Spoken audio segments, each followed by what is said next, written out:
พร้อมแล้วทั้งหมดเตรียมตัวกราบพระทำวัดเย็นครับทั้งหมดกราบพระพร้อมกันครับกราบ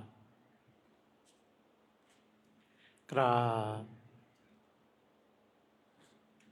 กราบกราบบารมีธรรมพ่อแม่ครูบาอาจารย์ครับทั้งหมดกล่าวคำบูชาพระรัตนตรัยพร้อมกันครับอิมินาสการนะพุทธังอภิปูชยามะอิมินาสการนะธัมมังอภิปูชยามะอิมินาสการนะสังฆังอภิปูชยามะอะระหังสัมมาสัมพุทโธภควาพุทธังภวันตังอภิวาเทมิสวากขาโตภควตาธัมโมธัมมังนามัสสามิสุปฏิปันโนภควโตสาวกสังโฆสังฆังนะมามิเปิดหนังสือหน้าที่4ครับหันธรรมยังพุทธัสสะภะคะวะโตปุพพาคณมะการังกโรมะเซนะโมตัสสะภะคะวะโตอะระหะโตสัมมาสัมพุทธัสสะนะโมตัสสะภะคะวะโตอะระหะโตสัมมาสัมพุทธัสสะนะโมตัสสะภะคะวะโต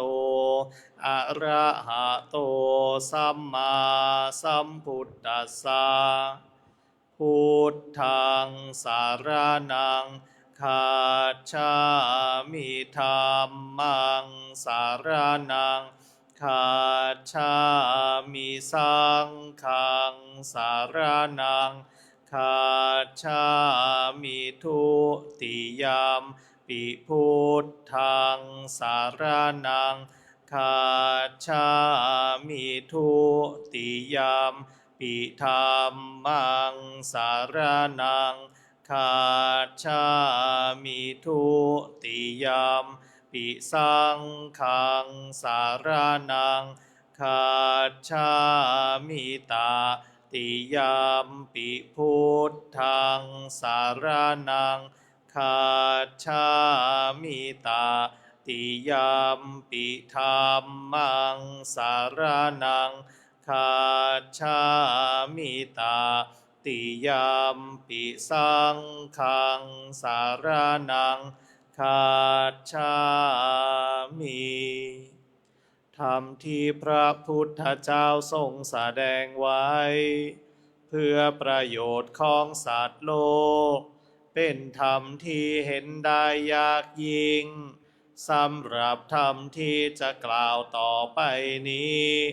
เป็นธรรมที่สามารถกระทำความสงบอันประเสริฐและสามารถประทานซึ่งสมบัติทั้งปวงเป็นเครื่องสงบเหตุร้ายทั้งปวงเป็นเครื่องป้องกันอมนุษย์และยักษ์เป็นเครื่องระงับความตายก่อนกำหนดเวลาเป็นเครื่องขจัดความเศร้าโศกและโรคเป็นเครื่องย่ำยีกำลังของข้าศึกเป็นเครื่องจำเริญชัยชนะแด่พระราชา เป็นเครื่องนำสิ่งที่ไม่น่าปรารถนาทั้งปวงออกไปเป็นธรรมอันประเสริฐข้าพระเจ้าจักแสดงคุณธรรมเช่นนั้นตามสภาพที่เป็นจริงนาทีใดมีผู้กล่าวว่าจะสรรเสริญพระคุณอันประเสริฐของพระรัตนตรัยด้วยจิตที่เลื่อมใสนาทีนั้นความสุขความสบายและความสวัสดีย่อมมีแก่ผู้นั้นตลอดการทุกเมื่อเปิดหนังสือไปหน้าที่8ครับหันธรรมยังปฏิจจสมุปบาทธัมเมสุอิทัปปัจจยตาทิธรรมปทังพนามะเสอิทาภิกขเวอริยสาวโกปฏิจจสมุปบาทันเยวะสาธุกังโยนิโสมนสิกโรติภิกษุทางหลายอริยสาวกในธรรมวินัยนี้ย่อมกระทำไว้ในใจโดยแยบคายเป็นอย่างดีซึ่งปฏิจจสมุปบาทนั้นเทียวดังนี้ว่าอิมัตสมิงสติอิทังโหติเมื่อสิ่งนี้มีสิ่งนี้ย่อมมีอิมัตสุปาทาอิทังเกิดขึ้นอิมัตสมิงอสติอิทังนะโหติ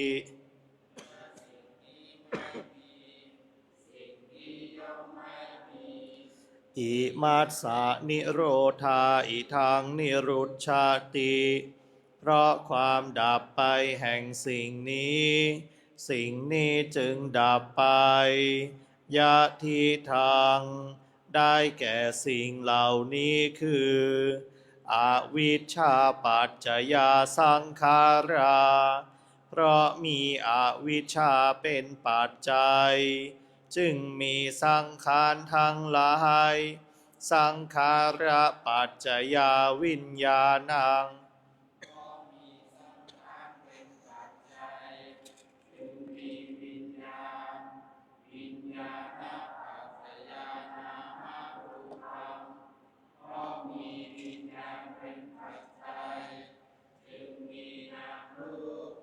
นามารูปะปัจจยาสาลายตานังเพราะมีนามรูปเป็นปัจจัยจึงมีสาลายตนะ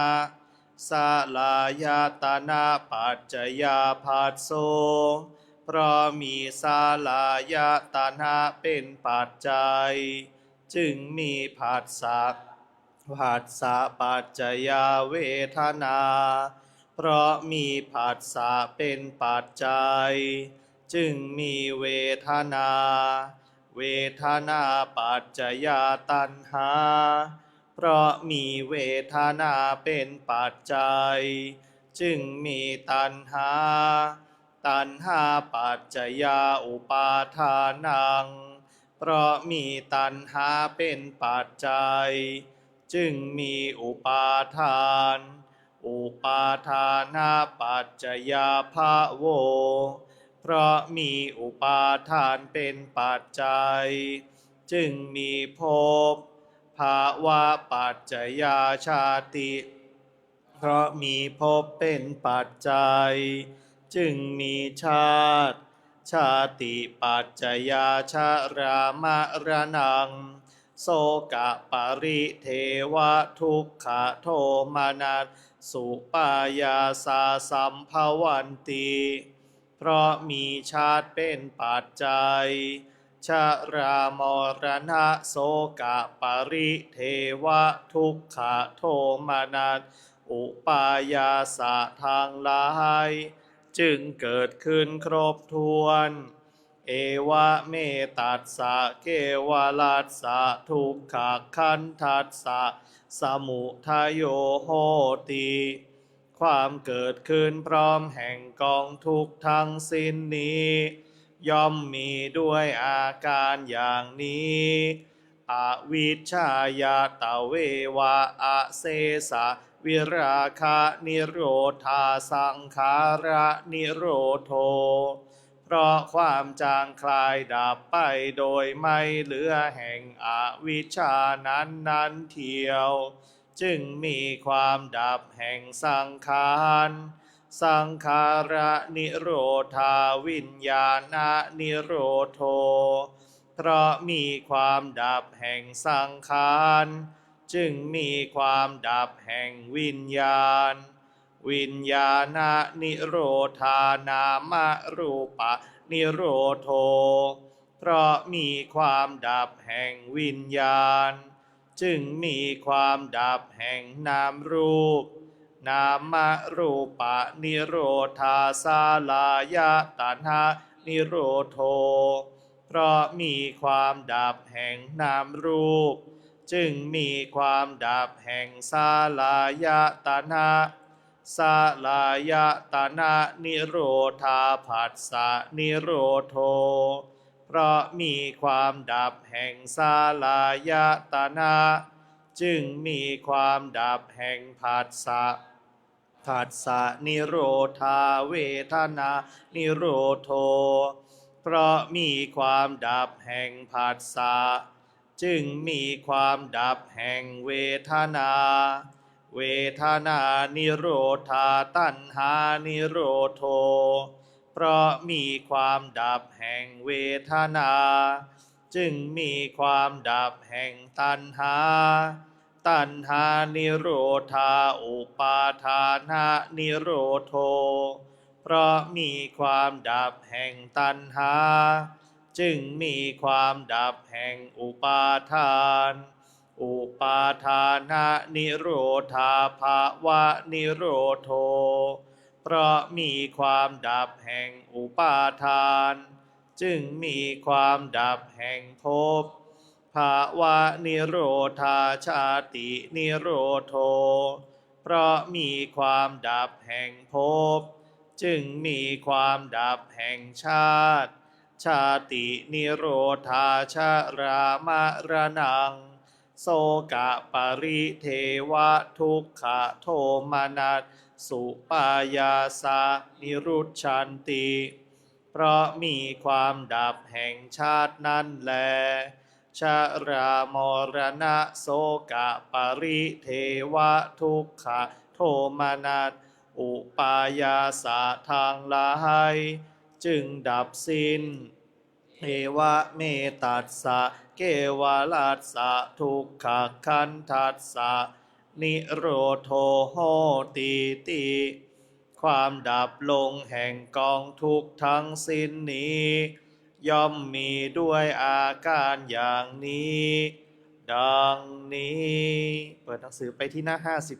52หน้า52หันธรรมยังมหาสติปทานธรรมปทังพานามะเส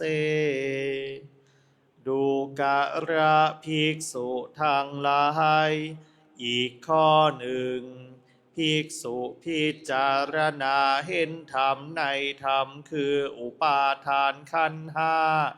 ภิกษุพิจารณาเห็นธรรมในธรรมคืออุปาทานขันธ์ห้าอย่างไรเล่าภิกษุในธรรมวินัยนี้พิจารณาเห็นดังนี้ว่าอย่างนี้รูปอย่างนี้ความเกิดขึ้นแห่งรูปอย่างนี้ความดับแห่งรูปอย่างนี้เวทนาอย่างนี้ความเกิดขึ้นแห่งเวทนาอย่างนี้ความดับแห่งเวทนาอย่างนี้สังขารมีความเกิดขึ้นแห่งสัญญาอย่างนี้ความดับแห่งสัญญาอย่างนี้สังขารอย่างนี้ความเกิดขึ้นแห่งสังขารอย่างนี้ความดับแห่งสังขารอย่างนี้วิญญาณ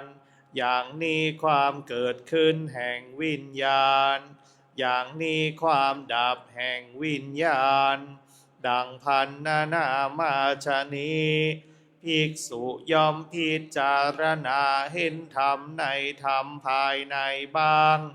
พิจารณาเห็นธรรมในธรรมภายนอกบ้างพิจารณาเห็นธรรมในธรรมทั้งภายในทั้งภายนอกบ้างพิจารณาเห็นธรรมคือความเกิดขึ้นในธรรมบ้างพิจารณาเห็นธรรมคือความเสื่อมในธรรมบ้างพิจารณาเห็นธรรมคือทั้งความเกิดขึ้นทั้งความเสื่อมในธรรมบ้างย่อมอยู่อีกอย่างหนึ่งสติของเธอที่ตั้งมั่นอยู่ว่าธรรมมีอยู่ก็เพียงสักว่าความรู้เพียงสักว่าอาศัยระลึกเท่านั้นเธอเป็นผู้อันตัณหาและทิฏฐิไม่อาศัยอยู่แล้วและไม่ถือมั่นอะไรอะไรในโลกดูการะภิกษุทางหลายอย่างนี้แลภิกษุชื่อว่าพิจารณาเห็นธรรมในธรรมคืออุปาทานขันธ์ห้าอยู่ดูการะภิกษุทางหลายอีกข้อหนึ่งภิกษุพิจารณาเห็นธรรมในธรรมคืออายตนะภายในและภายนอกหกภิกษุพิจารณาเห็นธรรมในธรรมคืออายตนะภายในและภายนอกหกอย่างไรเล่าภิกษุในธรรมวินัยนี้ย่อมรู้จักในตารู้จักรูปและรู้จักในตาและรูปทั้งสองนั้นอันเป็นที่อาศัยบังเกิดของสังโยชน์หนึ่งสังโยชน์ที่ยังไม่เกิดจะเกิดขึ้นด้วยประการใดย่อมรู้ชัดประการนั้นด้วยสังโยชน์ที่เกิดขึ้นแล้วจะละเสียได้ด้วยประการใดย่อมรู้ชัดประการนั้นด้วยสังโยชน์ที่ละได้แล้วจะไม่เกิดขึ้นต่อไปด้วยประการใดย่อมรู้ชัดประการนั้นด้วยภิกษุย่อมรู้จักหูรู้จักเสียงและรู้จักหูและเสียงทั้งสองนั้นภิกษุย่อมรู้จักจมูกรู้จักกลิ่นและรู้จักจมูกและกลิ่นทั้งสองนั้นภิกษุย่อมรู้จักลิ้นรู้จักรสและรู้จักลิ้นและรสทั้งสองนั้นภิกษุย่อมรู้จักกายรู้จักสิ่งที่จะพึงถูกต้องด้วยกายและรู้จักกายและสิ่งที่จะพึงถูกต้องด้วยกายทั้งสองนั้นภิกษุย่อมรู้จักใจรู้จักธรรมารมณ์และรู้จักใจและธรรมารมณ์ทั้งสองนั้นอันเป็นที่อาศัยบังเกิดของสังโยชน์หนึ่งสังโยชน์ที่ยังไม่เกิดจะเกิดขึ้นด้วยประการใดย่อมรู้ชัดประการนั้นด้วยสังโยชน์ที่เกิดขึ้นแล้วจะละเสียได้ด้วยประการใดย่อมรู้ชัดประการนั้นด้วยสังโยชน์ที่ละได้แล้วจะไม่เกิดขึ้นต่อไปด้วยประการใดย่อมรู้ชัดประการนั้นด้วยดังพันนามาชนีภิกษุย่อมพิจารณาเห็นธรรมในธรรมภายในบ้างพิจารณาเห็นธรรมในธรรมภายนอกบ้างพิจารณาเห็นธรรมในธรรมทั้งภายในทั้งภายนอกบ้างพิจารณาเห็นธรรมคือความเกิดขึ้นในธรรมบ้างพิจารณาเห็นธรรมคือความเสื่อมในธรรมบ้าง พิจารณาเห็นธรรมคือทั้งความเกิดขึ้นทั้งความเสื่อมในธรรมบ้างย่อมอยู่อีกอย่างหนึ่งสติของเธอที่ตั้งมั่นอยู่ว่าธรรมมีอยู่ก็เพียงสักว่าความรู้เพียงสักว่าอาศัยระลึกเท่านั้นเธอเป็นผู้อันตัณหาและทิฏฐิไม่อาศัยอยู่แล้วและไม่ถือมันอะไรอะไรในโลกดูการะภิกษุทั้งหลายอย่างนี้แลภิกษุชื่อว่าพิจารณาเห็นธรรมในธรรมคืออายตนะภายในและภายนอกหกอยู่ก่อนที่เรานั่งสมาธิภาวนาให้เราผ่อนคลายอิริยาบถก่อนเอาสองข้อก็พอแล้วนะ2 หมวดก็พอแล้วเอาวันละนิดจิตแจ่มใสนะ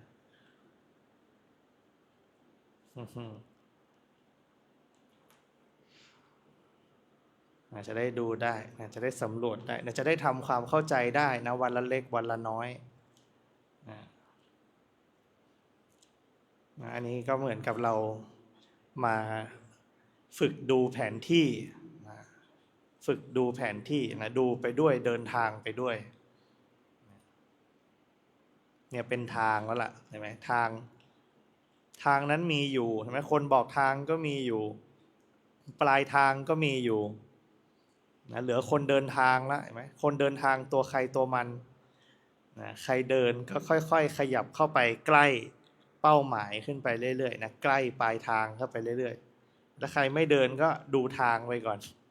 นะหรือใครไม่ดูทางก็ได้ดูคนอื่นเดินไปก่อนเนี่ยนะเนี่ยการปฏิบัติมันเป็นอย่างนั้นแหละ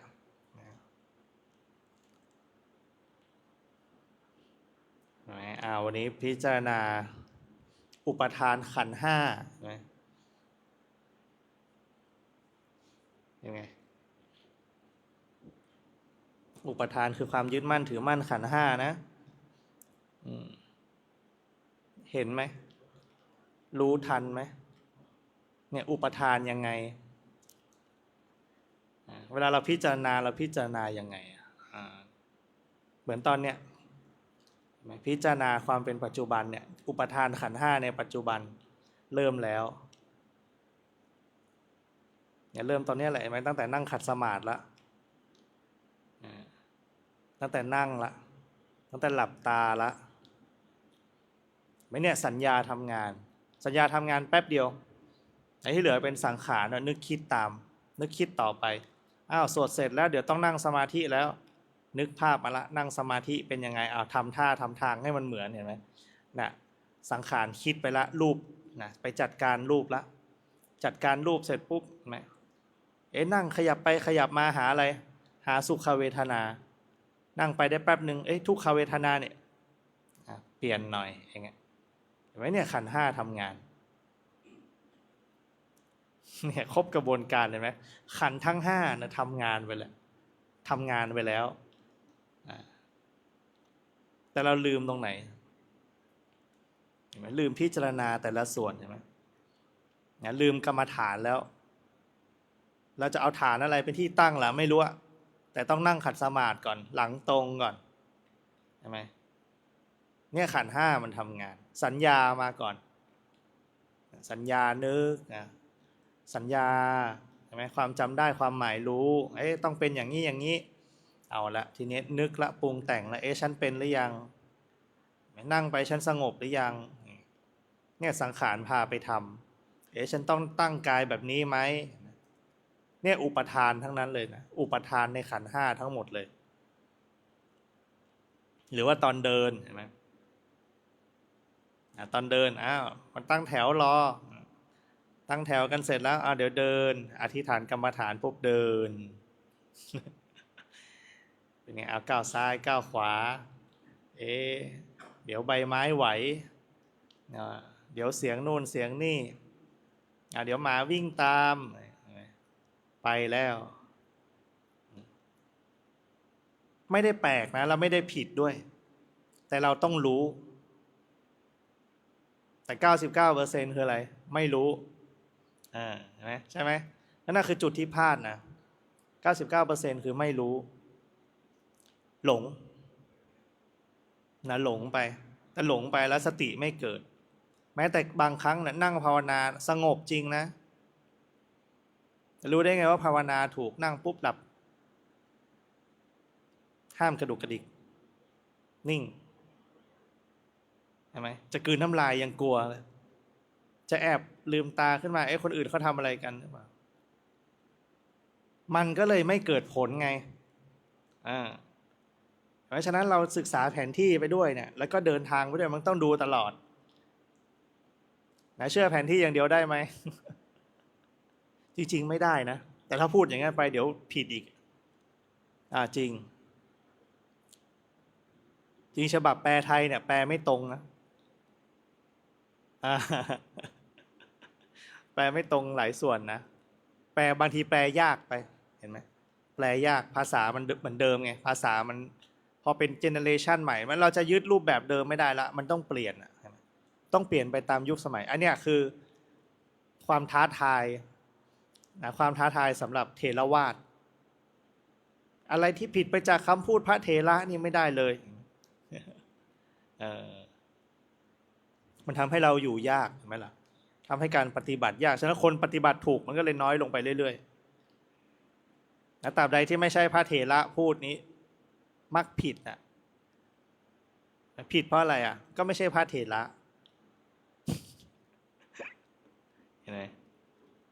หลายอย่างนะมันคุมเครือฉะนั้นเราไม่ตัดสินใครละเห็นไหมยุคนี้ตัดสินใครไม่ได้ชอบเห็นเหมือนกันนะคำถามยอดฮิตนะจะรู้ได้ไงว่าวัดไหนปฏิบัติดีปฏิบัติชอบพระรูปไหนปฏิบัติดีปฏิบัติชอบอย่าไปรู้เลย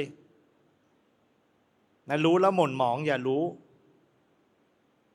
เห็นไหมเนี่ยรู้ทันตัวเองไหมเรากำลังไปตัดสินแล้วนะรู้แล้วหม่นหมองอย่าไปรู้หน้าที่ของเราคืออะไรล่ะถ้าเราจะศรัทธาเห็นไหมพระพุทธพระธรรมพระสงฆ์พอแล้วใช่ไหมล่ะไม่ต้องไปศรัทธาเราโอวัดไหนดีมันไม่ต้องไปศรัทธาภิกษุภิกขุเนี่ยพระรัตนตรัยคือพระพุทธพระธรรมพระสงฆ์พระสงฆ์ที่แท้จริงพระสงฆ์ที่หมายถึงคือพระอริยะซึ่งเรารู้ไหมว่าองค์ไหนอริยะแล้วไม่รู้หรอกฉะนั้นเราศรัทธานี่ที่เขามีกล่าวไว้ก็พอแล้วนะที่ได้รับการยืนยันจากพระพุทธเจ้าก็พอแล้วแล้วทีนี้เราไปดูอะไรศึกษาดูก็ได้ไปหาข้อมูลดูก็ได้ชอบองค์ไหนชอบปัญญาเหรอเอาไปดูพระสารีบุตรเห็นไหมก็ดูท่านสิท่านสอนเรื่องอะไรอย่างเงี้ยอย่างนี้ก็ได้นะเพราะขึ้นชื่อว่าพระอริยบุคคลนะท่านก็มีแนวทางอยู่แล้วแต่ไม่ในไทยก็มีเยอะแยะเห็นไหมอย่างเราเชื่ออย่างเราสายถ้าเชื่อสายวัดป่าสายหลวงปู่มั่นเห็นไหมก็ดูปฏิปทาของท่านสอนอะไรฉันทุกอย่างที่เหลือไว้ในปัจจุบันเนี่ยคือคำสอนทั้งนั้นถอดแบบออกมาเหมือนกันหมดเลยขึ้นอยู่กับว่าใครจะเดินทางไหนเอกทัคคะมีหลายด้านทำตรัสรู้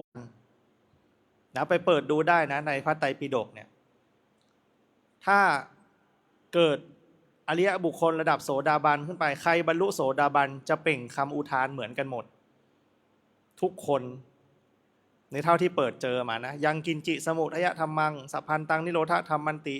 สิ่งใดสิ่งหนึ่งมีความเกิดขึ้นเป็นธรรมดาสิ่งนั้นทั้งปวงล้วนดับไปเป็นธรรมดาเนี่ยถ้าในพระไตรปิฎกนะใครบรรลุโสดาบันนะท่านจะพูดประโยคนี้ออกมาหมดอย่างเงี้ยเราก็ดูประโยคนี้คือความรู้ระดับโสดาบันสิ่งใดสิ่งหนึ่งเกิดขึ้นเป็นธรรมดาสิ่งนั้นทั้งปวงดับไปเป็นธรรมดาอย่างเงี้ยเป็นไปตามเหตุตามปัจจัยเข้าใจอย่างเงี้ยนั่นคือคุณธรรมนั่นคือปัญญาระดับนั้นทีนี้แล้วเราล่ะมาทำระดับเราทำยังไงเราทีเนี้ยกลับมาสู่การกระบวนการนั่นคืออะไรมันจะต้องรู้อย่างนั้นฉะนั้นเราต้องอะไรพิสูจน์ให้เห็นแค่นั้นเองพิสูจน์ได้ด้วยการ ดูใช่ไหมพิจารณาเห็นไหมคือดูเนี่ยอย่างเช่นในบทพวกเนี้ยนะพิจารณาธรรมในธรรมนะพิจารณาธรรมในธรรมเป็นยังไงพิจารณาธรรมในธรรมกายในกายเป็นยังไงเวทนาในเวทนาเป็นยังไงจิตในจิตธรรมในธรรมเป็นยังไงเนี่ยตัวเนี้ยพอแปลสวยแล้วมันก็เลยคลาดเคลื่อนนะพอแปลสวยก็มันคลาดเคลื่อนหน่อยจริงๆคำว่าในเนี่ยในภาษาบาลีนะถ้าแปลจริงแล้วมันแปลได้มากกว่าหนึ่งในใกล้ที่ครั้งเมื่อในเพาะเหนือบนเนี่ยแปลได้อย่างเงี้ยคำเนี้ยคำเดียวนะในแปลว่าในก็ได้แปลว่าใกล้ก็ได้แปลว่าที่ก็ได้แปลว่าครั้งก็ได้แปลว่าเมื่อก็ได้ในเพราะก็ได้เหนือก็ได้บนก็ได้ได้ทั้งเอกพจน์และพหูพจน์ด้วยเอกพจน์คืออะไรในธรรมแต่ถ้าเป็นพหูพจน์ในธรรมทั้งหลายแค่นั้นเองเห็นไหมอันนี้คือในในแปลยังไงไม่เข้าใจนะบางทีมันใกล้กันมีสองคำที่ใกล้กันนะในกับที่ซึ่งมันคลุมเครือแต่ถ้าเราเอาให้เข้าใจง่ายๆพิจารณาธรรมในธรรมนะก็อาจจะตีความได้อีกแบบนึงคือพิจารณาธรรมที่ธรรมเห็นไหมคือธรรมะที่ธรรมะเหมือนกับเราพิจารณากายในกายก็พิจารณากายที่กายนี่แหละเนี่ยกายนี้เห็นไหมอันนี้คือภายในอันนี้คือภายนอกฉะนั้นพระพุทธเจ้าให้เราพิจารณาภายในก่อนเพื่ออะไรถ้าเรารู้ตัวเองเวลาคนอื่นเป็นเหมือนเดียวกันเราก็จะรู้ด้วยอย่างนั้นคือความอัศจรรย์นะอันนั้นคือความอัศจรรย์ถ้าเราผ่านอะไรมาเห็นไหมเวลาคนอื่นมีปัญหาเหมือนกับเราจะรู้เลยเหมือนกันในทางปฏิบัติก็เหมือนกันถ้าเราปฏิบัติแล้วเราผ่านอะไรมาเวลาคนอื่นถ้าเดินมาเหมือนเราติดขัดอะไรตรงไหนเราจะรู้เหมือนกันมันจะรู้เหมือนกันเพราะว่าอะไรพิจารณาจากภายในแล้วเป็นอย่างเงี้ยประสบการณ์มาได้ประสบการณ์มาแล้วทีนี้ถ้าคนอื่นเป็นนะอ๋อเนี่ยเหมือนกันเลยเนี่ยผ่านมาแล้วเห็นไหมถ้าคนเฒ่าคนแก่เขาบอกอะไรนี่อาบน้ำร้อนมาก่อนใช่ไหมเพราะมีประสบการณ์ก่อนอาบน้ำร้อนมาก่อนเหมือนกันเนี่ยชั้นใดชั้นนั้นเลยเหมือนกันระบบของโลกมันเหมือนกันอย่างนี้แหละเพราะฉะนั้นธรรมะของพระพุทธเจ้าใครรู้แล้วอ่ะรู้ก่อนเหมือนคนอ่านออกก่อนน่ะใช่ไหมก็มาสอนอีกคนนึงสะกดคำได้ให้อ่านก็มาสอนได้ใช่ไหมเวลาอ่านผิดก็รู้เนี่ยอ่านผิดใช่ไหมเหมือนกันอย่างนั้นแหละในการปฏิบัติก็เหมือนกันอย่างนั้นนะฉะนั้นแนวทางอย่างเงี้ยพุทธเจ้าให้ไว้เป็นแนวทางให้เราปฏิบัติตามลำดับนะเราต้องปฏิบัติก่อนเพื่อพิสูจน์นะบางที่ก็แบบโอ้ปฏิบัติคือไม่ปฏิบัตินะคิดนะมันจะติดคิดเอาจนบรรลุไม่มีทางนะแต่ส่วนใหญ่จะมานะเยอะทิฏฐิเยอะนะมานะมีตัวตนเยอะหรือแม้กระทั่งบางครั้งนะถ้าเป็นสมถะมาก่อนใช่ไหมก่อนจะมาสู่วิปัสสนาเนี่ยบางทีติดสมถะนั่งสมาธิต้องเป็นยังไงสงบอย่างเงี้ยเห็นไหมทำไมไม่มีใครบอกว่าต้องตั้งมั่นน้อยนะอยากสงบอย่างเงี้ยดีไหมถ้าเป็นยุคก่อนเนี่ยบอกโอ้ยมันเป็นกุศลน่ะอยากในกุศลก็ดีแล้วอ้าวแต่เห็นไหมมีความอยากซึ่งแต่ก่อนนี่พูดไม่ได้นะใช่ไหมถ้ายุคแต่ก่อนพูดไม่ได้นะใครพูดผิดไปจากครูบาอาจารย์นั่นคือผิดอย่างเงี้ยเหมือนสมัยเราเรียนหนังสือใช่ไหมครูว่ายังไงก็ต้องว่าอย่างนั้นเดี๋ยวนี้เป็นไงเถียงน่ะเห็นไหมเราใช้คำว่าเถียงแต่จริงๆคืออะไรแสดงความคิดเห็นนะใช่ไหมมันคือการแสดงความคิดเห็นในมุมมองที่ต่างกันดังนั้นเราอย่าไปสนใจระหว่างทางเห็นไหมแต่ละทางแต่ละคนมันไม่เหมือนกันอินทรีย์แต่ละคนไม่เหมือนกันและอีกประการหนึ่งคนปฏิบัติธรรมนะที่จะติดขัดมากก็คือเชื่อมโยงธรรมไม่ได้นะรู้ละแต่เอามาสู่ชีวิตจริงไม่ได้รู้เป็นหมวด ไม่เห็นความเชื่อมโยงของธรรมแต่ละหมวดนะอันนั้นไม่ต้องไปซีเรียสนะไม่ต้องไปซีเรียสนี่พูดให้ฟังเฉยๆนะแต่ในขณะปฏิบัติต่างหากสำคัญตรงนี้เราจะเห็นจากการปฏิบัติเท่านั้นจะเห็นจากการพิจารณาด้วยตัวเองเท่านั้นในเห็นจากการพิจารณาก็คือดูนั่นแหละเห็นจากการดูทีนี้เราเป็นผู้รู้ผู้ดูหรือยังเห็นไหมเวลานั่งก็ต้องรู้ตัวเห็นไหมเวลาเดินยังไงถือว่าถูกก้าวซ้ายก้าวขวานั่นแหละถ้ามันไปข้างหน้าได้ก็เดินถูกแล้วถ้ามันไม่ล้มมันเดินถูกแล้วเห็นไหมนั่นคือวิธีการเดินที่ถูกต้องเดินแล้วไม่ล้มเห็นไหมเดินแล้วไม่ชนนะเดินถูกแล้วแต่ส่วนสำคัญคือเรารู้ตัวไหมว่าเรากำลังเดินแล้วเดินไปไหนเราสนใจอยู่กับการเดินจริงๆไหมมันอยู่กับเดินตลอดหรือเปล่าทุกก้าวหรือเปล่าอย่างเงี้ยต้องรู้ตามจริงไอ้ก้าวนี่รู้แล้วเอาก้าวไปเสร็จปุ๊บไปละจิตล่องลอยก้าวขวาไปละจิตล่องลอยพอกลับมารู้ก้าวซ้ายจิตก็ล่องลอยไปอีกเนี่ยมันต้องรู้อย่างเงี้ยมันไปอยู่แล้วเท้าเดินไปปุ๊บเดี๋ยวไปสนใจละตาหูจมูกลิ้นกายใจตาหูจมูกลิ้นกายใจเนี่ยเห็นไหมอายตนะหกมันไม่ได้อยู่ที่กายอย่างเดียวเห็นไหมผัสสะไม่ได้เกิดที่เท้าอย่างเดียวนะใครบอกโอ้เนี่ยอยู่กับเท้าอย่างเดียวอันนั้นคือยังไม่เห็นนะอันนั้นคือยังไม่เห็นไม่ได้เห็นตามความเป็นจริงเหมือนนั่งเนี่ยโอ้ยสงบรู้ได้ไงสงบใช่ไหมสงบตอนไหนอ่ะรู้ว่าเมื่อกี้มันหายไปก็เลยคิดว่าสงบ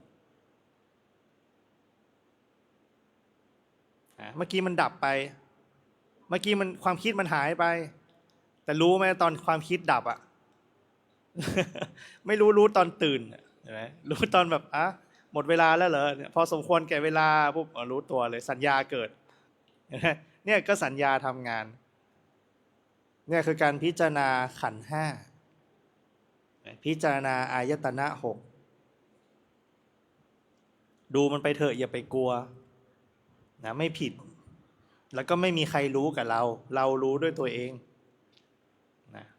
ทุกอย่างเนี่ยเรารู้ด้วยตัวเองหมดนะคนอื่นไม่รู้นะคนที่ปฏิบัติเหมือนกันจะรู้เหมือนกันนั่นเองถ้าไม่ปฏิบัติไม่รู้ไม่ปฏิบัติไม่เห็นฉะนั้นธรรมะของพระพุทธเจ้าคิดเอาไม่ได้พระพุทธเจ้าให้ลอง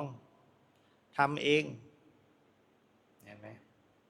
ต้องลองต้องฝึกฝนเองต้องปฏิบัติด้วยตัวเองต้องพึ่งตัวเองทำยังไงถึงจะพึ่งตัวเองได้นะตนแลเป็นที่พึ่งแห่งตนอย่างเงี้ยทำยังไงถึงจะพึ่งได้ต้องฝึกตนก่อนใช่ไหมตนแลเป็นที่พึ่งแห่งตนคนอื่นใครเล่าจะเป็นที่พึ่งจริงได้บุคคลมีตนที่ฝึกดีแล้วย่อมเป็นที่พึ่งซึ่งหายากได้นี่อันนี้ประโยคเต็มเนี่ยถ้านักธรรมเอกต้องตอบอย่างนี้แต่ถ้านักธรรมตรีได้อัตตาหิอัตโนนาโถอันนี้ผ่านละ นักธรรมตรีตอบแค่นี้ได้อยู่นะแต่ถ้านักธรรมโทนักธรรมเอกไปไม่ได้ละต้องอัตตาหิอัตโนนาโถโกหินาโถปโลสิยาอัตตานังสุทันเตนะนาถังละปฏิทุลพังให้มันเต็มให้มันครบเพราะไม่งั้นจะไม่รู้โอ้ตนแลเป็นที่พึ่งแห่งตนอย่างเงี้ยแล้วพึ่งยังไงอ่ะโอ้ยยังทำไม่เป็นเลยจะไปพึ่งเนี่ยอะไรนึกออกไหมทำกับข้าวยังไม่เป็นเลยอย่างเงี้ยจะทำกินเองเดี๋ยวไฟไหม้ทำไงล่ะหุงข้าวยังไงอย่างเงี้ยมันก็ต้องอะไรผ่านการฝึกแต่ฝรั่งเขาถึงว่าอะไรนะ practice เห็นไหมฝึกฝนนี่แหละทุกอย่างมาจากการฝึกหมดไม่มีใครเก่งนะมีพรสวรรค์ไม่ได้หมายถึงทำเป็นนะพรสวรรค์หมายถึงอะไรเรียนรู้ได้เร็วมันไม่ใช่ทำเป็นตั้งแต่แรกนะแต่มันมีทักษะที่จะเรียนรู้ได้เร็วอันนั้นคือพรสวรรค์เฉยๆคือสิ่งที่สะสมมาแต่แสวงได้ไหมล่ะพรสวรรค์ไม่แสวงก็อยู่ที่เดิมอ่ะ ใช่ไหมล่ะอ๋อรู้ละเป็นละเดี๋ยวก็เป็นอย่างนี้เห็นไหมถ้าไม่ลงมือมันไม่รู้นะเหมือนกับการปฏิบัติของเรานะเวลาเจริญภาวนาถ้าไม่ลงมือก็ไม่รู้ถ้าเจริญภาวนาทำผิดก็ไม่ได้ผลนะใช่ไหมทำผิดได้แต่สงบอย่างเดียวแล้วให้เราเข้าใจรูปแบบกันว่าเนี่ยสงบตั้งมั่นแยกให้ออกแยกจิตสองประเภทให้ออก จิตที่รู้กับจิตที่หลงถ้าจิตที่รู้แสดงว่ามีสติอย่างเหมือนหลวงพ่อเทศอ่ะเห็นไหมจิตที่ประกอบด้วยสติจิตต้องมีสติอยู่มันถึงรู้แต่ถ้าจิตไม่มีสติมันเป็นยังไงหลงถ้าจิตไม่มีสติมีราคะโทสะโมหะหลงไปเรื่อยชอบไปเรื่อยไม่ชอบไปเรื่อยเห็นไหมพอใจไม่พอใจนั่นคือจิตที่ไม่มีสตินะหลงไปกับความพอใจหลงไปกับความไม่พอใจอันนั้นคือจิตที่ไม่มีสติเพราะธรรมชาติของจิตมันได้แค่รู้ไงเห็นไหมเหมือนโดนหลอกอะเหมือน call center ใครโดนหลอกนั่นคืออะไรหลงไม่มีสติอ๋อเหรอ เชื่อไปก่อนนะด้วยความอะไรกลัวไปก่อนวิตกไปก่อนเห็นไหมอุปทานไงคนไทยจะแพ้เรื่องนี้แหละเอาความกลัวเอานรกมาขู่เอาสวรรค์มาล่ออย่างเงี้ยเห็นไหมเอาความกลัวมาเอาความโลภเข้ามากระตุ้นด้วยความกลัวกระตุ้นด้วยความโลภนะมักสำเร็จเสมออันนี้ไม่ใช่เฉพาะคนไทยนะมันเป็นเหมือนกันหมดนะเป็นเหมือนกันหมดเนี่ยสรรพสัตว์ฉะนั้นต้องระวังเราต้องระวังตรงนี้รู้เท่าทันความกลัวรู้เท่าทันความโลภ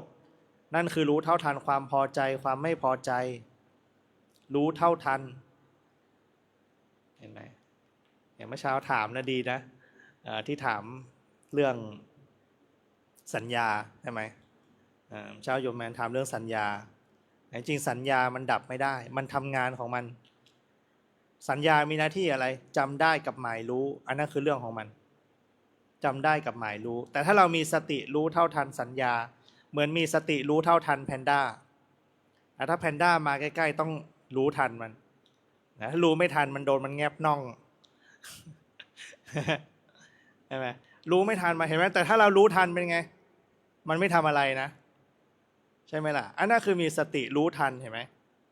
เมื่อเรามีสติรู้ทันอะไรบางอย่างสิ่งนั้นจะทำอะไรเราไม่ได้เห็นไหมรู้เท่าทันความพอใจความพอใจก็ทำอะไรเราไม่ได้รู้เท่าทันความไม่พอใจความไม่พอใจก็ทำอะไรเราไม่ได้เหมือนกันอะฉันใดฉันนั้นเห็นไหมล่ะถ้าเรารู้เท่าทันเนี่ยกิเลสตัณหาเข้ามาแทรกไม่ได้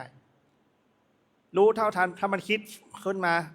ฟุ้งซ่านขึ้นมาก็รู้ว่าฟุ้งอยู่ความฟุ้งก็จะทำอะไรเราไม่ได้แต่มันจะไม่มารอบเดียวเห็นไหมมันจะมาเรื่อยๆมันจะมาตามเหตุตามปัจจัยและมีโอกาสเกิดขึ้นได้ตลอดฉะนั้นเราจึงต้องฝึกเจริญสติกันตลอดรู้ให้มันเท่าทันตลอดเห็นไหมฝึกสติธรรมดาเป็นสัมมาสติจากสัมมาสติเป็นสติสัมโพชฌงค์เดี๋ยวมันจะพัฒนาไปของมันเองทำให้มันเป็นไม่ได้หรอกใช่ไหมขึ้นอยู่กับการอะไรทำบ่อยๆทำบ่อยๆบ่อยขนาดไหนล่ะนะ7 วัน 7 เดือน 7 ปี อยู่ที่เลือกเอาอยู่ที่ความเพียรนะ7 วัน 7 เดือน 7 ปีไม่ใช่7 วันวันละ10 นาทีนี่ครบ7 วันไม่ใช่นะ ไม่พอนะแล้วถ้าจะเอาให้แน่นอนนะถ้าอยากได้7 วันให้มันแน่นอนนะ1 วันมีเท่าไหร่24 ชั่วโมงคูณ7นะ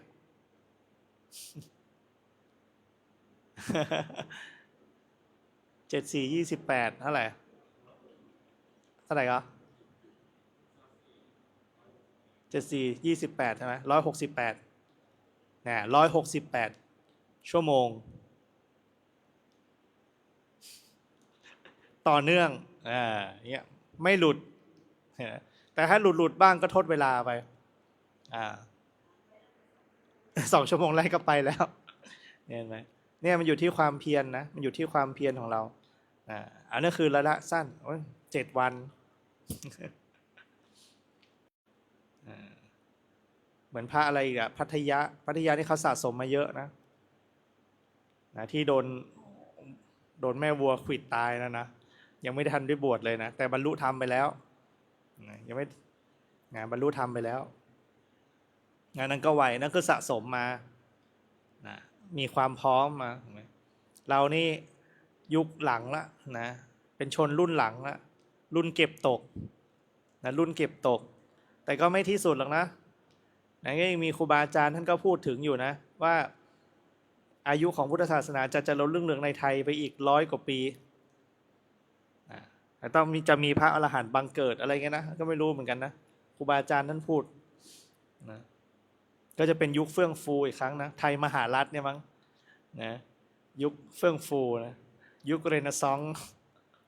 ฟื้นฟูวิทยาการนะฟื้นฟูพุทธศาสนาขึ้นมาในประเทศไทยอย่างเงี้ยนะถ้ามันเป็นจริงก็สาธุเนาะใกล้ตัวขึ้นมาหน่อยอยู่ถึงกันหรือเปล่าก็ไม่รู้นะแต่เราอย่าประมาทนะอย่าประมาทกับการใช้ชีวิตอย่าประมาทกับคำว่าสตินะไม่ได้นะอย่างน้อยเนี่ยสติมันพาเราไปสู่สุขคตินะเพราะสติมันเป็นของดีนะสติเป็นกุศลอย่างหนึ่งนะเดี๋ยวเราค่อยมาแยกกันเรื่องกุศลกับอกุศลนะเดี๋ยวอกุศลเดี๋ยวสอนไว้จะสอนวันอาทิตย์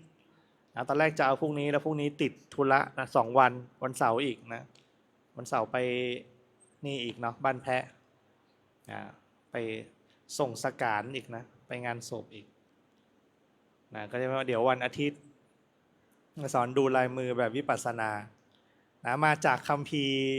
อภิธรรมนะมันมาจากคัมภีร์อภิธรรมนะไม่ใช่สายมูนะบอกไว้ก่อนแต่กำหนดที่ไปได้หลายคนเคยฟังละนะหลายคนเคยฟังแล้วเอาไว้กำหนดที่ไปนะเอาไว้กำหนดที่ไปกำหนดที่ไปว่าเนี่ยเราจิตใจเป็นอย่างนี้จะไปสุขติหรือจะไปทุกขติจะไปจุติในภพภูมิไหนกำหนดที่ไปได้นะเลือกได้เลยนะเลือกเอาเลยนะจะเอานิ้วไหนนะจะเอานิ้วไหนทั้ง10 นิ้วเนี่ยนะดูได้มาจากคัมภีร์อภิธรรมนิ้วก้อยนะเป็นอภิธรรมฉบับย่อจริงศึกษาไว้ก็ดีนะก็ดีเหมือนกันนะบางอย่างมันก็รายละเอียดเยอะไปนะเหมือนกับเราเนี่ยแหละเห็นไหมถ้ามันได้ใช้ก็ดีไปนะเอาเท่าที่เฉพาะหน้าก็พอละเอาเฉพาะการไปก่อนนะบทเฉพาะการเนี่ยไม่มีสติเหมือนดูแพนด้าไปก่อนนะเอาแค่นี้แหละเห็นไหมในชีวิตประจำวันให้เรารู้อย่างเงี้ยพอแล้วนะเห็นไหมมีสติมันจะคุ้มครองกายเราเห็นไหมล่ะเนี่ยถ้ามีสติมันก็คุ้มครองกายจริงๆนะมีสติคุ้มครองกายคุ้มครองใจมันเป็นอย่างนี้แหละนะหรือเราจะสวดหรือเราจะฝึกอาราธนาก็ได้นะฝึกอาราธนาศีล 5นะฝึกอาราธนาศีล 5แต่ให้กำหนด20 จุดนะเดี๋ยวค่อยแจกอันนี้เอาไว้ฝึกเล่นๆนะเอาไว้ฝึกนะถ้าใครทำได้ครบ20 จุดโดยไม่ผิดเลยเนี่ยใน1 รอบนะใน1 รอบ20 จุดไม่ผิดเลยเดี๋ยวอันนี้แจกได้เลยเดี๋ยวค่อยแจกเดี๋ยวพรุ่งนี้จะปริ้นแจกให้นะ20 จุดก็อาราธนาไปนะเป็นวิธีการฝึกเป็นกรรมฐานอย่างหนึ่งนะก็เป็นกรรมฐานเป็นสมถะได้สมถะก็ฝึกไปเนี่ยตาซ้ายตาขวาหูซ้ายหูขวาจมูกซ้ายจมูกขวาปากทวารหนักทวารไล่ไป20 จุดนะแต่ละจุดก็เนี่ยปานาติปาตาเวรมณีเนี่ยท่องไปศีล 5ให้ครบ5 ข้อแล้วก็เปลี่ยนจุดครบ5 ข้อก็เปลี่ยนจุดครบ5 ข้อก็เปลี่ยนจุดแบบไม่ผิดเลยนะก่อนอื่นต้องไปท่องศีล 5ให้มันถูกก่อนนะใช่ไหมฮะก่อนอื่นต้องไปฝึกอาราธนาศีล 5ให้ถูกก่อนนะจะผิดถูกไม่ได้เนอะนะไปฝึกอาราธนาศีล 5ให้คล่องก่อนแล้วเนี่ยมันจะฝังมันเป็นการฝังสัญญาอย่างหนึ่งนะพอเราสวดได้เห็นไหมอาราธนาได้ครบอ่ะทั้ง20 จุดอ่ะมันจะฝังไว้ในสัญญานะมันจะฝังไว้ในสัญญาฉะนั้นเราจะมีศีล 5เป็นที่ระลึกเป็นที่รู้ตัวนะเห็นไหมถ้ายิ่งฝึกทุกวันน่ะมันจะไปไหนอ่ะ เห็นไหมมันก็ศีลห้าเป็นที่พึ่งอาศัยศีลห้าเป็นศีลของมนุษย์อ่ะอย่างน้อยนะถ้าเราตรงเนี้ยมีตรงนี้ในสัญญาปุ๊บเป็นไงตายไปปุ๊บก็ไปเกิดเป็นคนใหม่เห็นไหมจะรวยจะจนขึ้นอยู่กับบารมีที่สะสมนะ แต่มีศีลห้าไว้ในสัญญาเนี่ยเพื่ออะไรถ้าเราไม่ทันใช่ไหมเราไม่ทันนี่หมายถึงอะไรบรรลุไม่ทันเห็นธรรมะไม่ทันมีโอกาสใหม่กลับมาเป็นคนได้อีกรอบแต่เป็นแบบไหนนี่ขึ้นอยู่กับการกระทำในปัจจุบันนะขึ้นอยู่กับการกระทำในปัจจุบันจะส่งผลไปในอนาคตได้นะแต่เราอย่างน้อยคืออะไรเกิดมาเป็นมนุษย์ให้ได้ก่อน อันเนี้ยสำคัญ เกิดมาเป็นมนุษย์ให้ได้ก่อนเกิดมาเป็นคนให้ได้ก่อนเพราะว่าไงเกิดมาเป็นคนกว่าจะเกิดมาได้นี่ยากแสนยากใช่ไหมเหมือนเต่าตาบอดใช่ไหมไปฟังไหมอุปไมยเต่าตาบอดน่ะเต่าตาบอดกับแอกไม้น่ะเห็นไหม100 ปีจะโผล่หัวขึ้นมาจากน้ำทีหนึ่งเป็นไปได้ไหมที่น้ำทั้งมหาสมุทรเนี่ยโดยที่มีแอกไม้ที่มีรูตรงกลางน่ะนึกภาพไม้ไผ่ไม้อะไรก็ได้เป็นกระดานแล้วมีรูปทรงเหมือนโดนัทอ่ะมีรูตรงกลางนะกับเต่าตาบอดตัวหนึ่งที่ว่ายอยู่ในมหาสมุทรเดี๋ยวลมพัดขึ้นเหนือเดี๋ยวลมพัดลงใต้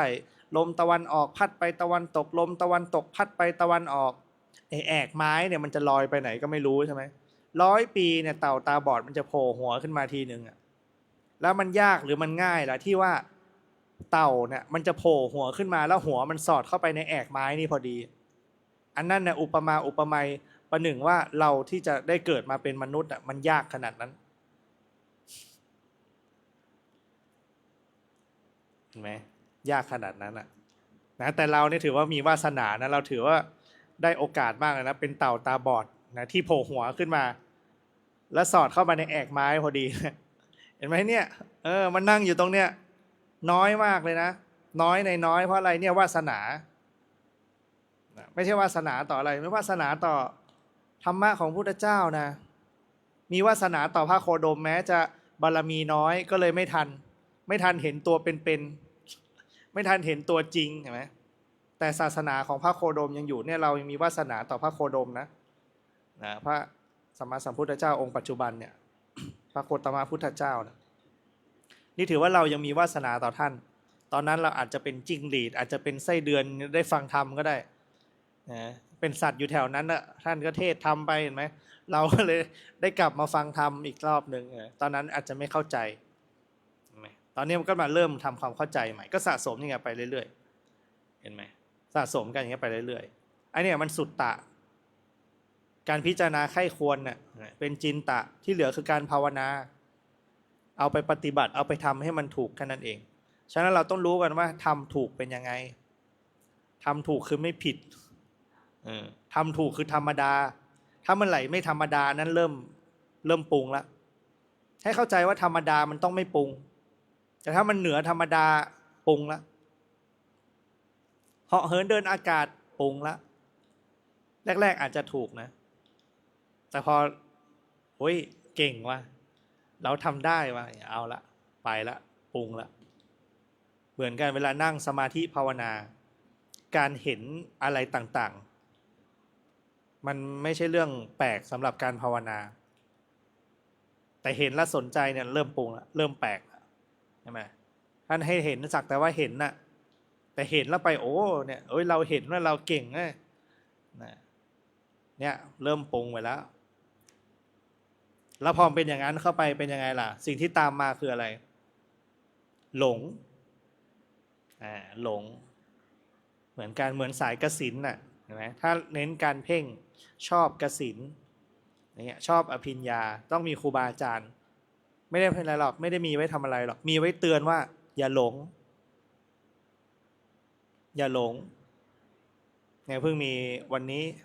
จริงๆเขาขอมาหลายวันแล้วนะขอตั้งชื่ออยากเปลี่ยนชื่ออย่างเงี้ยมันก็ดูเท่าที่จะพอจะให้ข้อมูลได้แต่สุดท้ายก็ต้องบอกว่าไงทุกอย่างนะอย่าไปหลงอย่าไปยึดติดกับชื่อนะอย่าไปยึดติดกับชื่อจะรวยจะจนจะมีจะไม่มีเนี่ยนะอยู่ที่เราทำนะอยู่ที่การกระท ฉะนั้นอยากร่ำรวยอยากประสบความสำเร็จทำไงอ่ะมึงทำงานไม่ใช่มูทำงานเห็นไหมถ้ามูทำงานไม่มีทางนะ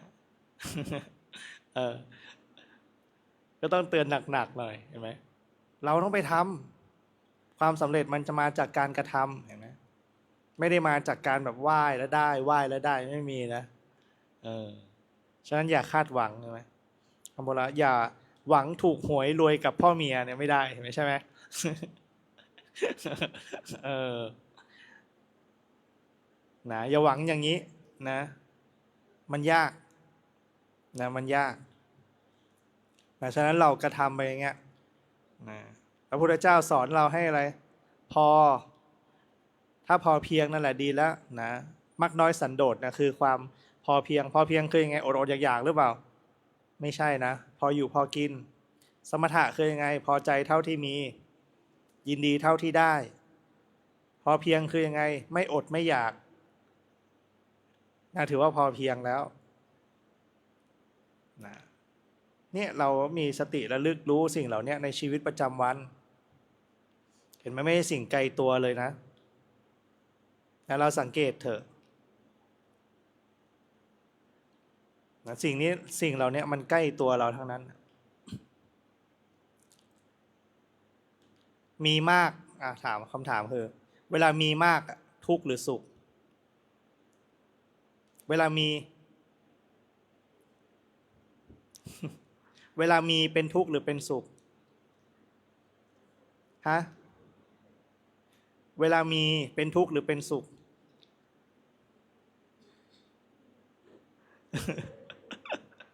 ไหนใครเป็นทุกข์เวลามีเป็นสุขไหนใครเป็นสุขอ่ะเวลามีเป็นสุข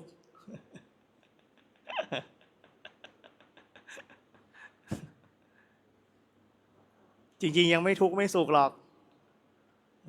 เวลามียังไม่ทุกข์ไม่สุขแต่ถามว่ามีแล้วเราสุขจริงหรือเปล่ายังไม่รู้เพราะยังไม่มี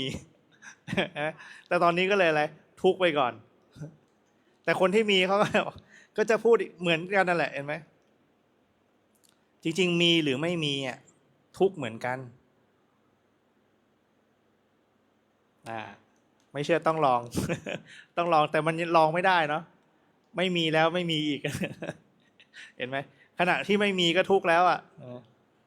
เดี๋ยวถ้ามีเดี๋ยวมาหวงอีกนะจะหวงอีก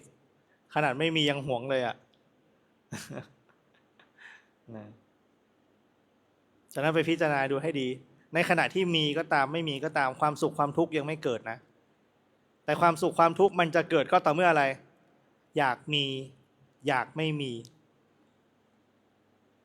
นั่นนะเริ่มเกิดความสุขความทุกข์มีก็เรื่องของมัน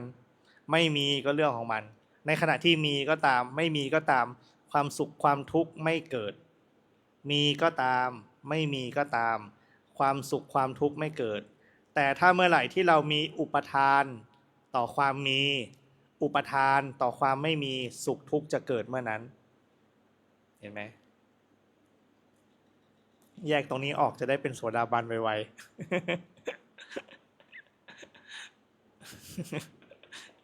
รู้เหมือนกันนะพูดไปกันก่อน เดี๋ยวรู้เองใช่ไหมไปทำเอาเดี๋ยวรู้เองเนี่ยพิจารณาเอาพิจารณาเอาฉะนั้นเวลาอยู่ที่นี่นะมาปฏิบัติธรรมไม่ใช่ทุกที่ทุกที่แหละไม่ใช่เฉพาะที่นี่นะทำอะไรอยู่ให้มีสติคอยระลึกคอยรู้ตัวยืนเดินนั่งนอนให้รู้ตัว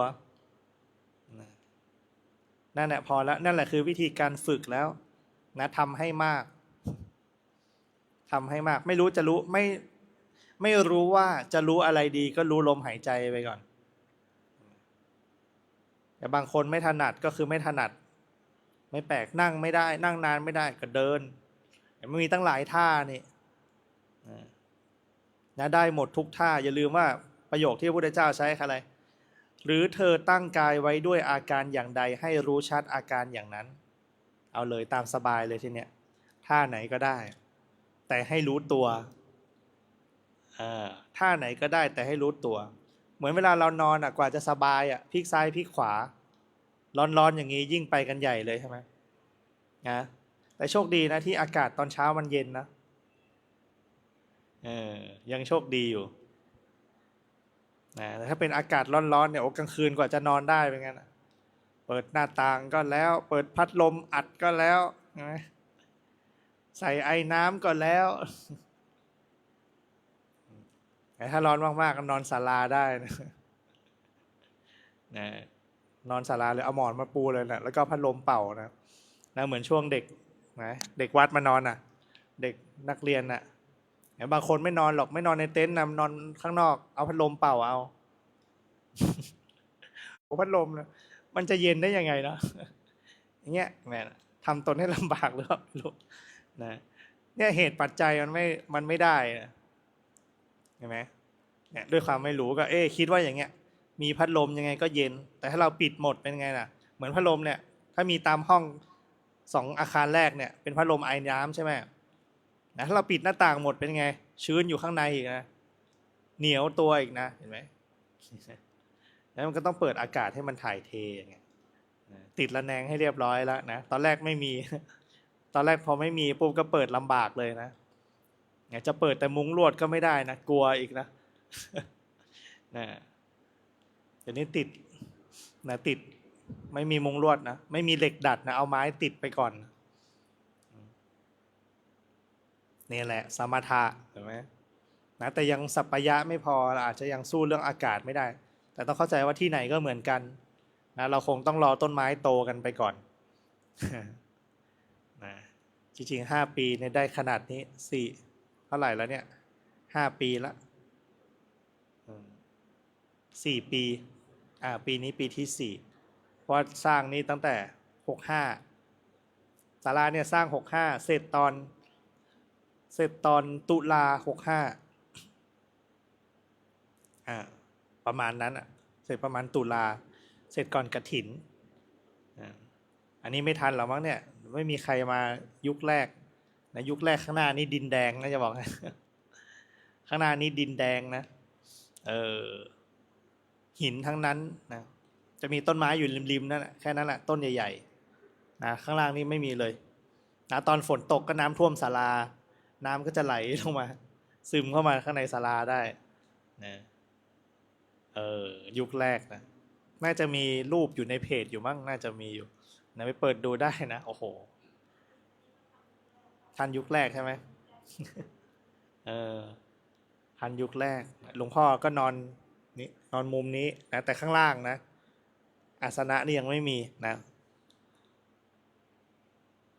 เนี่ยนอนกับพื้นกันหมดพระเนนนอนเต็มนี่กลางเต็นท์นอนนะบุกเบิกอันนี้ก็คือว่าพัฒนาไปเยอะนะคิดว่าคงพอแล้วแหละนะที่เหลือก็ซ่อมเอา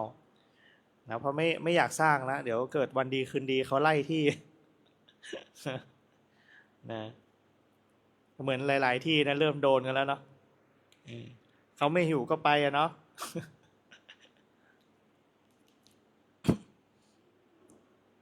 นะให้นะท่านก็พูดดีนะทางสายนู้นว่าอย่าไปยึดมั่นถือมั่นเลยนะนี่เดี๋ยวต้องปิดไมค์ไว้ก่อนใช่ไหมยึดมั่นถือมั่นอย่าไปยึดมั่นถือมั่นเนี่ยพูดถึงเนี่ยต้องเป็นยังไงมีหลายร้อยล้านจะไปทำที่ไหนก็ได้แต่ถ้าอย่างเรานี่ไม่มีไปทำที่อื่นไม่ได้แล้วนะปัจจัยไม่เพียงพอเอาแค่อยู่แล้วก็บูรณะกันไปนะดูแลกันไปงั้นถ้าเราใช้พื้นที่นะใช้ให้คุ้มนะญาติโยมเข้ามาเห็นเราปฏิบัติเห็นคนมาใช้พื้นที่เขาก็นะดีใจที่เขาได้ลงทุนมาลงมือลงแรงมาสละทรัพย์สละกำลังมาเราก็เป็นผู้ปฏิบัติเรามาถึงนี่แล้วเราก็ลงทุนหน่อยนะลงทุนมาแล้วนะก็ปฏิบัติซะหน่อยเอาให้มันเต็มที่หน่อยนะอย่าไปสนใจเรื่อง3 เวลานะอย่าไปสนใจตารางให้มีสติอยู่กับตัวเองบ่อยๆนะมีสติคอยตามระลึกตามรู้ตัวเท่านั้นแหละนะไม่มีอะไรนะคนที่ได้ก็เรานี่แหละเห็นไหมทำเองได้เองนะคนอื่นไม่ได้อะไรกับเราหรอกนะการปฏิบัติธรรมเนี่ยทำเองได้เองธรรมะของพระพุทธเจ้าทำเองได้เองพิสูจน์เองรู้เอง นะไม่มีอย่างอื่น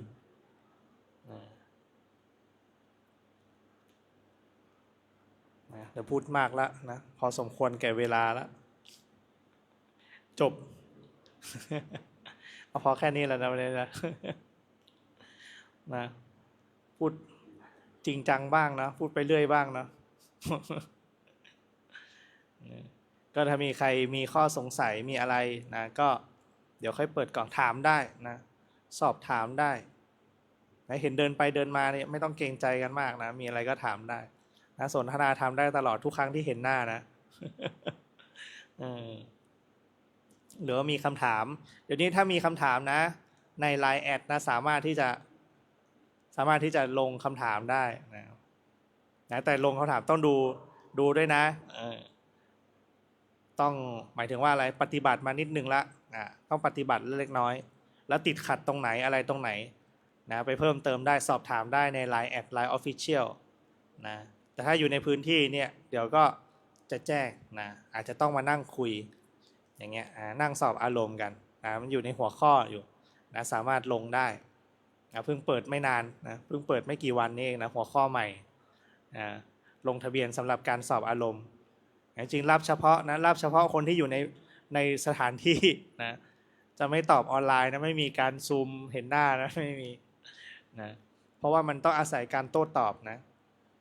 อาศัยการโต้ตอบธรรมะถ้าเป็นทางวิปัสสนาเนี่ยเวลาจะยังไงเวลาจะทดสอบกันนะเวลาสอบทำกันต้องมาจากการสนทนาซะส่วนใหญ่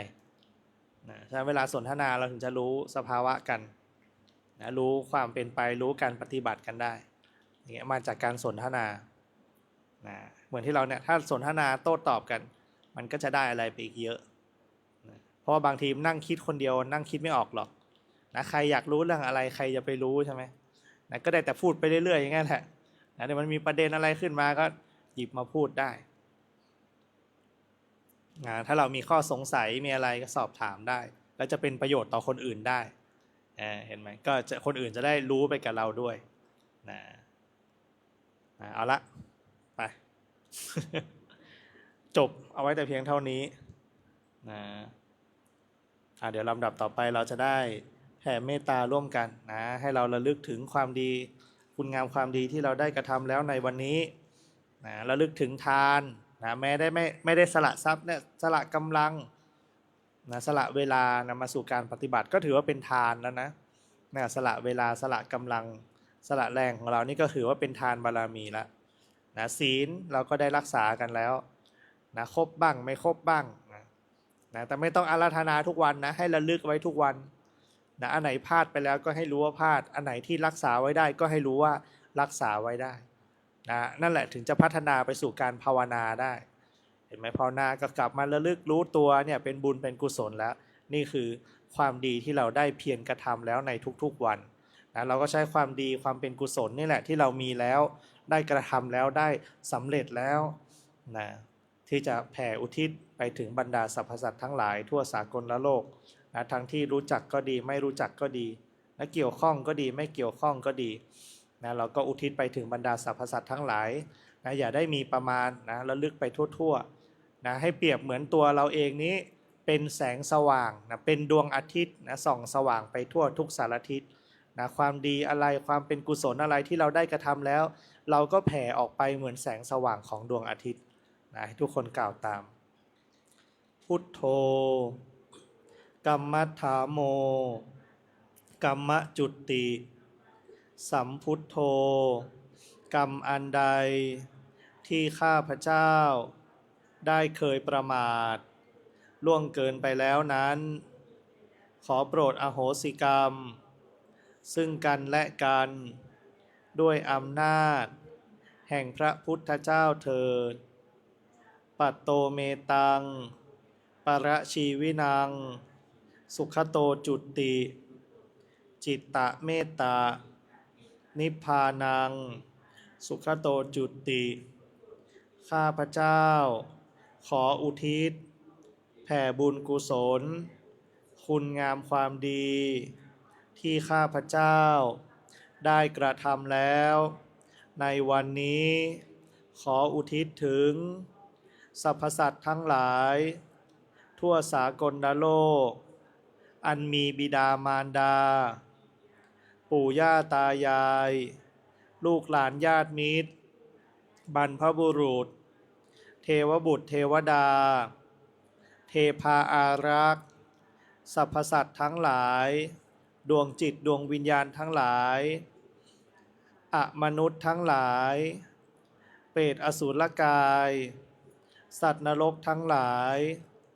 ขอให้ทุกท่านได้มีส่วนในบุญกุศลที่ข้าพเจ้าได้กระทำแล้ว หากบุญใด กุศลใด ไปไม่ถึง ข้าพเจ้าขออาราธนา พุทธบารมี ธรรมบารมี สังฆบารมี